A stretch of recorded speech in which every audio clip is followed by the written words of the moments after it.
हे केशव हे माधव हे गोविन्द रक्ष रक्ष पाहि पाहि परमानन्दा।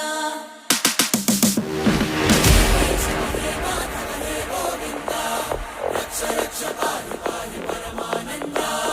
हे केशव हे माधव हे गोविन्द रक्ष रक्ष पाहि पाहि परमानन्दा।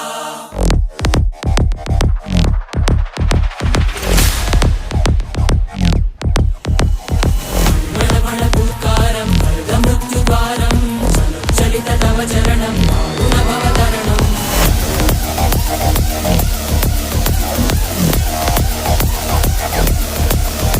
संकल्पबद्धहृदयं मरणभयं मरणभयं मरणभयं वाञ्छितमे लोकहितं विधि सुकृतव्रतं विधि सुकृतव्रतं विधि सुकृतव्रतं वाञ्छितमे लोकहितं